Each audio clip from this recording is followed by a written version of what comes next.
our regular, well, slightly rescheduled commission meeting today, noon on November 12th. If you would, please join me in the Pledge of Allegiance.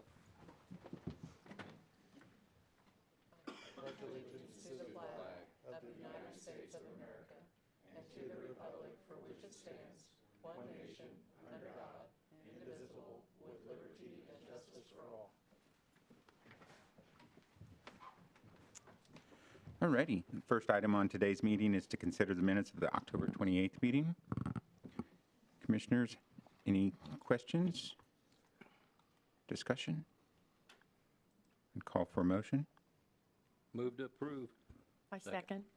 We have a motion and a second. Any further discussion? Hearing none, all those in favor say aye. Aye. Any opposed, same sign. Motion carries.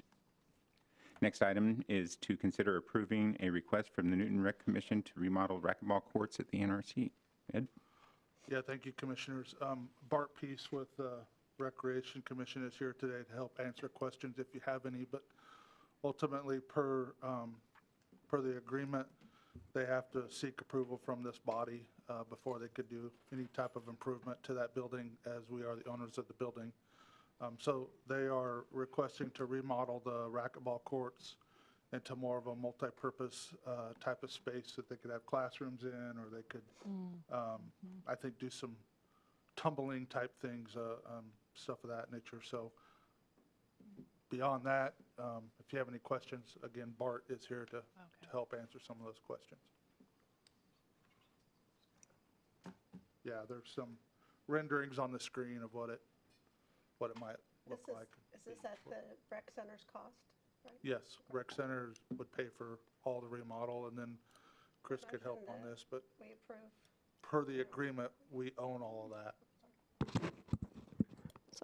Sorry. I motion that we approve the NRC request to remodel the racquetball courts. We have a motion. Do we have a second? I second. We have a motion and a second. Any further discussion? Anything from staff or NRC comments? We're in support of it if rec wants to do that.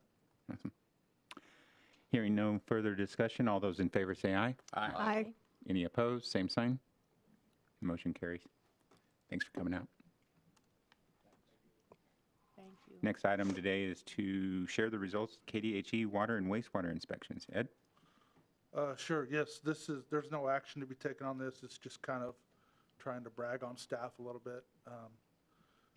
Every year, we have to have an annual inspection done by KDHE on our wastewater treatment facility, and every 3 years, we have an inspection done on our water treatment facility, and those include not only the treatment pieces of it, but all the distribution, collections, lift stations, things that go into that. So we had 0 deficiencies. There were a handful of recommendations on the water inspection, which we've nearly taken care of all of them to this point, and they were just recommendations so they don't turn into a deficiency later. So staff does a really good job out at the plants and throughout town, and I just wanted to take a moment and kind of brag on them a little bit and show that even the state inspections are above par and really done good.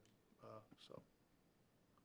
It always seems like those inspections, they have to find something in order to validate the trip. On the hairline crack, that's not a potential of having to change out a slab or anything like that? No, they make some non-shrink grout, and then there's also some caulking that we use that is pretty flexible. So until they get to a certain space, I don't know what that, if they're half an inch wide or something, Right. At that point, we would look at maybe replacing some concrete, but beyond that, we just put in the standard maintenance with some non-shrink grout and caulking. Cool.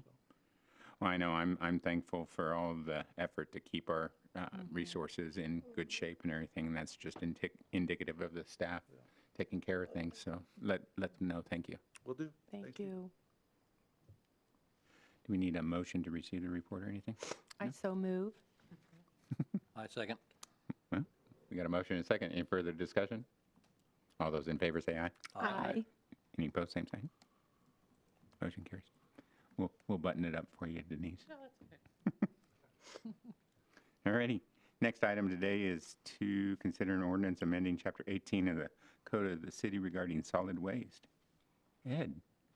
Yes, thank you again. So this was presented last commission meeting as a kind of a first read for commissioners to take a look at it.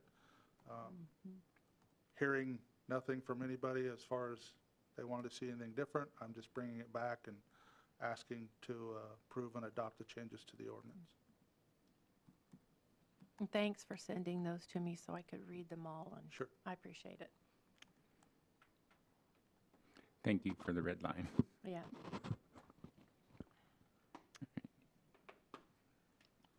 I would move for approval of the ordinance as presented, We have a motion. Do we have a second?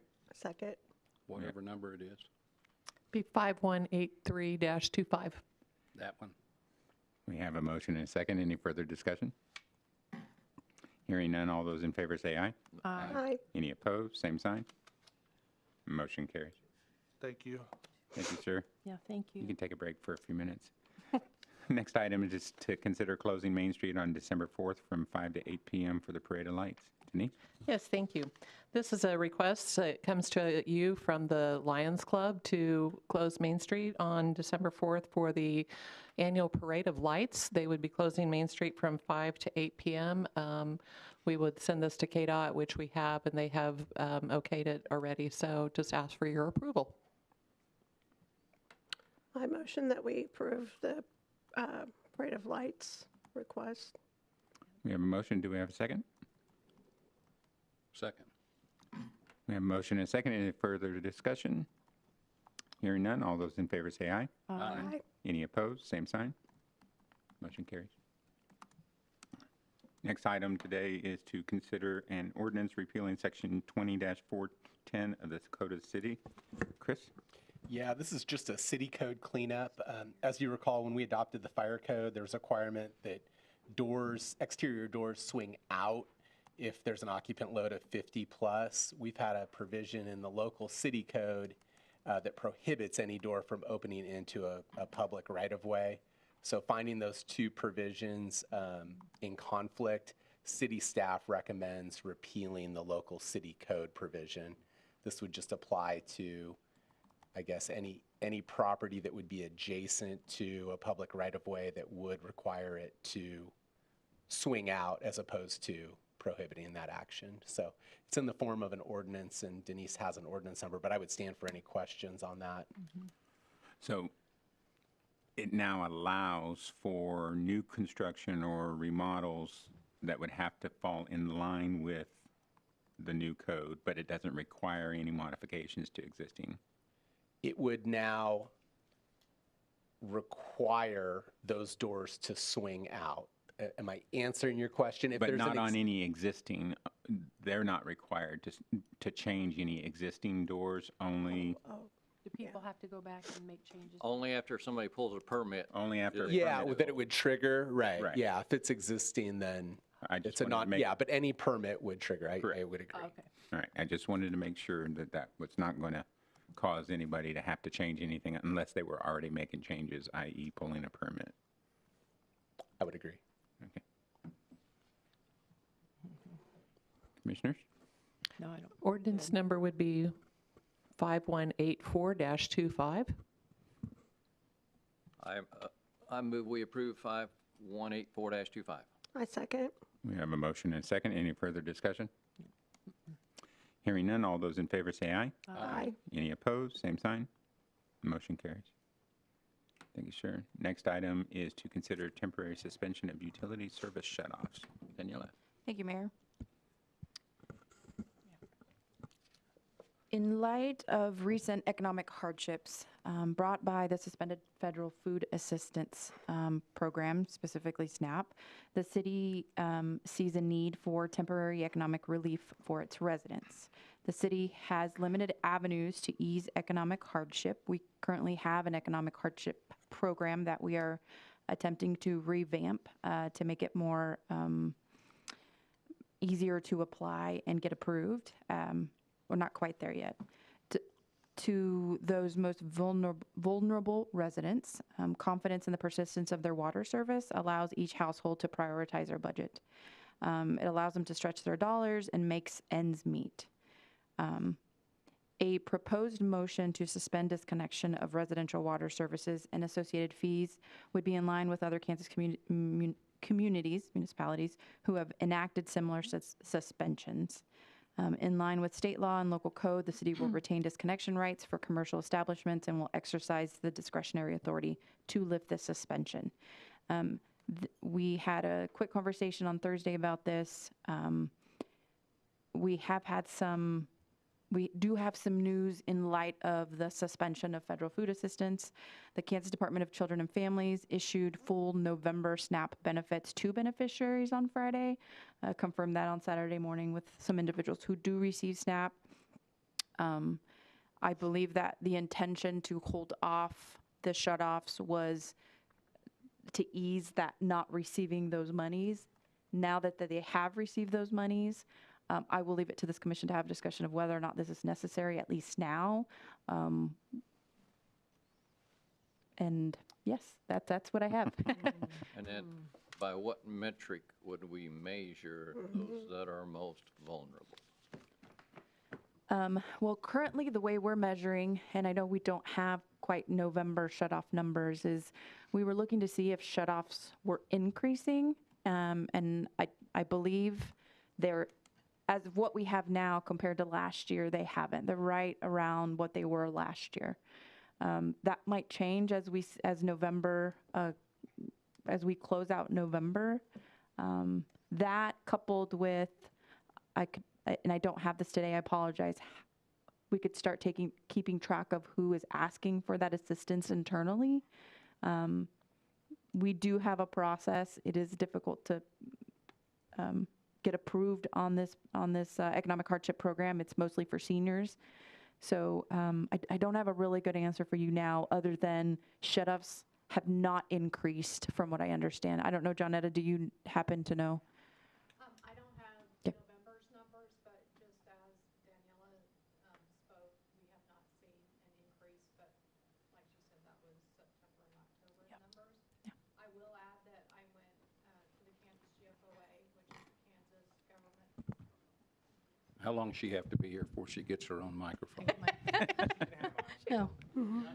But I, as president of the Kansas GFOA, which is the Kansas Government Finance Officers Association, I attended the conference up in Olathe last week. And while I had about 150 finance directors and their colleagues in the audience on Friday, when Daniela made me aware of this, I asked that question to the audience of where people were on programs such as the shutoff or suspension of the utility shutoff. And I think, as indicated, Emporia was the only one in the audience that had suspended those shutoffs. All other municipalities were not going to entertain that at that point in time. And as Daniela said, the climate has changed with the turning back on of those SNAP benefits, which is a great relief to those who are in need. And I will just kind of play my newbie card that this is an area that is on my radar to take a deep dive into, to understand what our current policy is and look at any trends that we've seen in any facet of those programs and be able to report that back to leadership and to you, and to make a recommendation if and when we face a hardship such as this to our vulnerable population, and maybe we can put some definition around that population for you. That's all I have at this point. I know when we chatted about it, kind of a discussion was along the lines of where we went during COVID, and not trying to make people have to have a complex application, but if they already were on other benefits or other systems, that we could use that as a qualifying event or a qualifying situation. I would recommend that if we don't move forward on anything today, that we at least ask staff to continue to look into the hardship program, find a way to remove the barrier, because I think you may have a situation where the application may be buried or too complex, or you have to have a level of vulnerability in order to ask for help, and I want our community to be able to ask for help. Yeah, In my just initial conversation with Marilyn, the supervisor of that area, just the initial feedback she gave to me is there is kind of that middle ground where people don't necessarily qualify for federal assistance, and from what I understand, you have to qualify for those federal programs in order to get that assistance. So there are some barriers there, so. Right. So let's try and pull some of those barriers down. Could we just take this too with, as a case-by-case thing, where if somebody calls or can't pay their water bill because, I mean, that, It should always be a conversation. Call, start a conversation.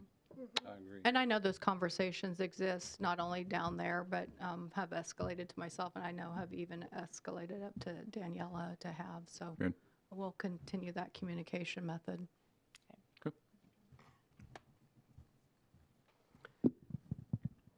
So this was thought of because of the shutdown? And so now that we're open back up, we're not considering the shut off I don't believe we're, now? We I don't don't, feel like we need it? the, specifically to SNAP benefits had not been released. And Okay. so the few instances of residents who were struggling to pay water bills that I'm familiar with were left to, I'm down to this much, do I pay my water or do I buy groceries? Sure. Right. And so that was kind of what led to this conversation. But now that SNAP has been funded and everyone has made whole, from what I understand, Okay. that this isn't as pressing as we had thought maybe last Thursday. Now, I think it's still a conversation, like Rich said, and we're going to try and reduce the barriers to getting perhaps approved by the economic hardship program. Yeah. And we also discussed like a roundup program or something to maybe build some coffers that could help your neighbor maybe, round up your water bill and build a fund that can maybe help somebody dig out of a disconnect fee or dig out of a late fee or something. I love that you thought about that, that the government shut down, those people who weren't receiving benefits might struggle to make that decision. Because they already do, kind of, some of them, especially the ones that fall in between the cracks. But I love that you thought about that. It wasn't me. It was was this the commission team. with Rich heading up Oh, the I guess I was that conversation. one I missed. well, and they usually, those Good, benefits yeah. are usually But, yeah. distributed at the first of the month. So it was a week late in getting them. So Right. it still has caused Right. some adjustment in people's, And it may be a situation where somebody was able to pay it, but now it's with a late fee, and now that late fee is going to affect the future budgets. I mean, we've all been in a situation at one point or another where there's too much month at the end of the money, and So it's real. The suspension isn't something we need right now, then, after all.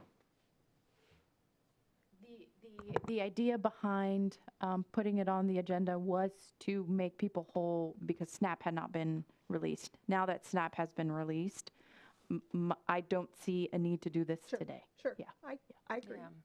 I agree with that. I think we still have work to do, but I don't think We there's do. any action to. Yeah, right. Awesome. Okay. Good, thank you. Anything else? Commissioner? No. Thank you, Danielle. Thank you, Janet. All righty. Next item would be citizens forum. Nobody signed up for that. We will ask for an executive session. We will go into executive session. We will not take any action in that, and we will return to adjourn afterwards, but we'll go ahead and go around the horn now so that nobody needs to stay. Commissioner Valentine, Ah, well, that's you. I thought he was looking at Ron, I thought, I'm not Commissioner Valentine.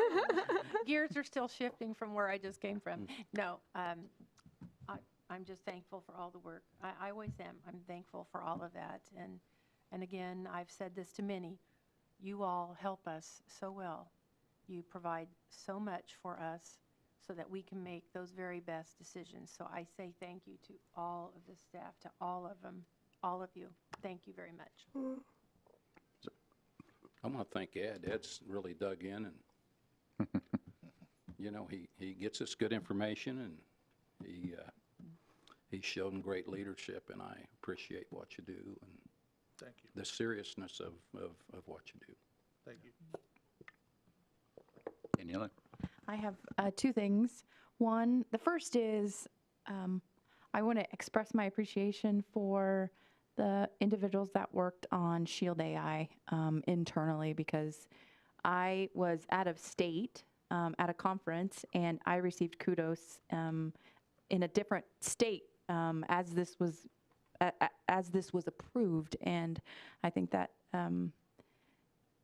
all the things that happen behind the scenes is a testament to this team and how we work together, how we are working together, especially through transition. Janet has been here 3 weeks and she already has a microphone.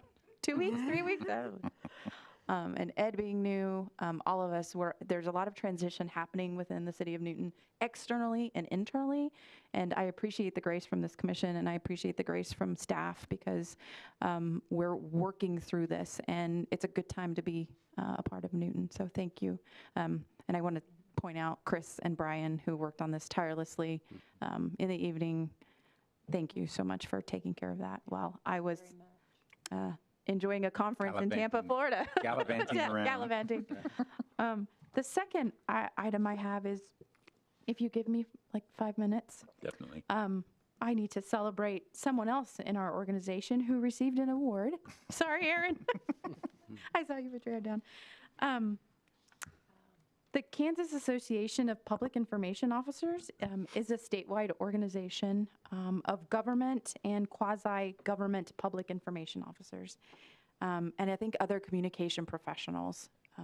Every year, for I believe the last 3 years, they award someone with the Kansas Communicator of the Year. This award recognizes an outstanding individual in the field of public communications. This award honors individuals who have demonstrated exceptional skill, creativity, and dedication in their work, and who have also had a positive impact on the communities they serve. And so Erin, being the outstanding leader that she was nominated by the city and was awarded the 2025 Communicator of the Year this past, I was going to say week, but it's been a couple weeks. Her outstanding leadership and integrity has led to the advancement of the city's public information mission for the last 20 years. So in my 2 years working with Erin, she has redefined, at least for me, what communications is for a community, especially for Newton. Elevating it from a support function to what I call a strategic driver of organizational success. She's built trust with residents, and she's positioned Newton as a model for effective municipal communication within the community, within the state, within the region.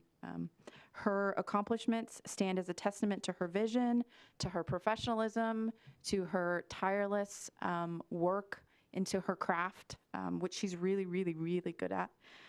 She's an exceptional director of communications, and we're really, really lucky and blessed to have her.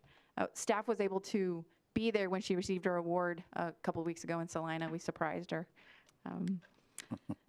I would like to actually take a moment and ask if Chad would like to say something, and Adam, they work with her weekly, and I don't think that this community perhaps knows, and this commission knows, how much you do put into your work every day. And I know you don't want me to do this, but I'd like to give them the floor and see if they want to say anything, and I'd ask that you come to the podium.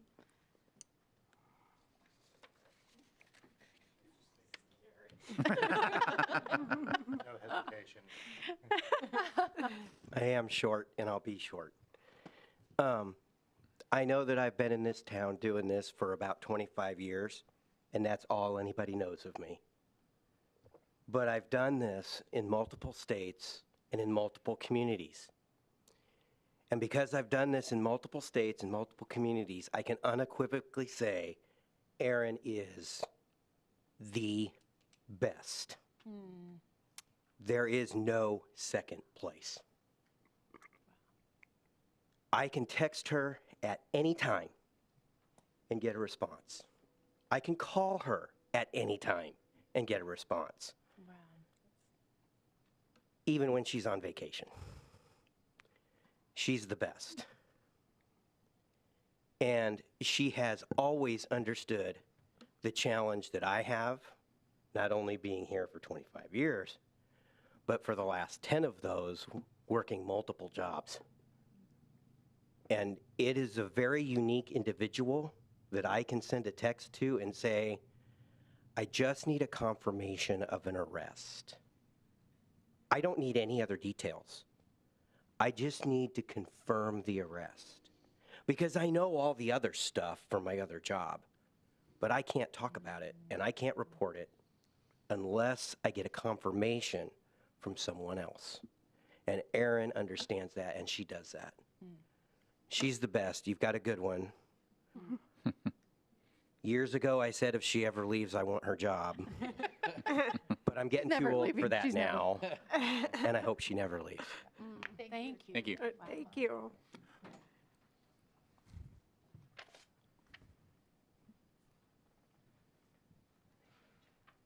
Guess I'll put in my 2 cents too. I will say, I think that something that isn't quite understood about Erin is how she approaches city communication. You guys have a huge level of trust that the employees and Erin share with each other, and that's resulted in a really open and easy way to cover the city of Newton. Erin trusts staff to be able to talk intelligently, to be able to talk with authority on all sorts of issues. That is not something that you see across the board, but the result of it is Newton has a far broader coverage. Newton has far more accurate coverage than you would have had without Erin. What Chad had mentioned, like there have been so many nights after this meeting where I have been like trying to type up a story and then I have to text Erin and be like, what the hell were they talking about? Like, does this make sense to you? Because it doesn't make sense to me. And she helps out with it. And if she doesn't know an answer, she gets an answer. And there's also something that's really important to highlight is the level of trust and relationship building Erin's been able to do, because Erin worked as a journalist. Like, Erin understands what the industry is, but Erin also keeps that professional relationship where Erin, I have the same relationship whether I write a good story about Newton or whether I write a bad story about Newton. And as just a human being who works every day and deals with people, that means a lot to me, because like, if people like me, it just depends on what the day is. Right. And we've built that relationship over 10 years, and it's something I'm really grateful for, and I'm always really happy to work with Erin. So you guys we're all, as a City of Newton resident, we're all really lucky to have her. Wow. That's all. Here, here. Thank you. I think we should. Here, here. Speech. Yeah. Now we all. I can only stand up. That is all. You want to say anything, Erin?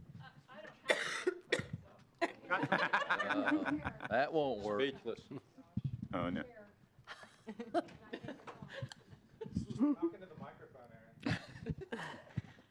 Yes. Demonstrate good microphone etiquette. Thank you all so much. It was such a nice surprise to be surprised at the conference with all my colleagues coming to support me in that award. And of course, I know Daniela and others contributed to the nomination. It's really lovely to be recognized by your peers, and I've been doing this work a long time, and it's wonderful to hear that you're doing a good job. I grew up in Newton, and it's lovely to serve your hometown and feel like you're making a positive difference, and so that's really important to me. And it's something new every day. I still really enjoy it. I'm still learning new things after 20 years, so it's a great job. I love being able to serve the residents and the community, so I really appreciate all the opportunities I've been given here. Wow. Thank you. Thanks. Anything else? That's all I got. Sir? Hard to follow that, but hey, there was a question brought up about First Street last week about some construction that was going on out there. That was city crews patching a pothole out there. I have communicated to staff in the future to try and let county know. We have an agreement with county that we take care of that portion of First Street, but it's optics, right? So just moving forward in the future that staff will let county know when we're going to do any work out on East First or those areas of the county that we have an agreement to work on with the county and Thank city. you. Cool. Thank you. Thank you. Denise? Chris? Just thanks to our veterans, city employees on the bench, and our residents for sure. Thank you. Sir? Well, a couple things. I'd like to, congratulations, Aaron. That's a big, big deal. We have so many diamonds in the rough, although it's not even in the rough, it's out in the open, right? It's right here. Polished. Polished, thank you. Correct word there. And then also, want to give kudos to Ed and the engineering department. So I was having a discussion this morning with the director of the construction site out at GAF, and we were just talking about various things, but he brought up that it goes very well, and that our inspectors and your crews that come out there for various things have handled themselves very well. And he thinks that, it's just going very smoothly with how they operate. So I wanted to give you some public kudos for that. Wow. Because that's a big deal out there, and it's so professionally run. And so from the city, you guys are doing your part. So thank you. Yep. Thank you. Aaron, I believe that was well-deserved, all the kudos you're getting right now. You do work really hard in providing us with all the information that we request. And you do the research, the data, and I couldn't imagine us having to do that ourselves. That would make our job really difficult, so you help us make our job easier. So that reward was well-deserved. And Ed's new, fairly still kind of new, but he's just done an amazing job filling Susan's shoes. And those were some big shoes to fill because she was amazing. And you're doing it. So we appreciate that. Thank you. Thank you. Well, we're building a dream team here, folks. I mean, we've had a lot of great people pass through the doors and staff our communities, leadership roles, and all the way down to the line level workers. I just, kudos to building a dream team. Thank you. Thank you for all your hard work. With that, I would call for a motion. How much time? I think if we reconvene at 12:55, we should be good. Okay. I move that the city commission recess into executive session to conduct discussions regarding the details of a possible industrial prospect. The justification for closing the meeting is to discuss data relating to financial affairs or trade secrets of a corporation, partnership, trust, or individual proprietorship. The time and place at which the open meeting shall resume are 12:55 p.m. in the commission chambers here at City Hall. Second. We have a motion and a second. All those in favor say aye. Aye. Aye. Any opposed? Same sign.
We are back from our executive session where no action was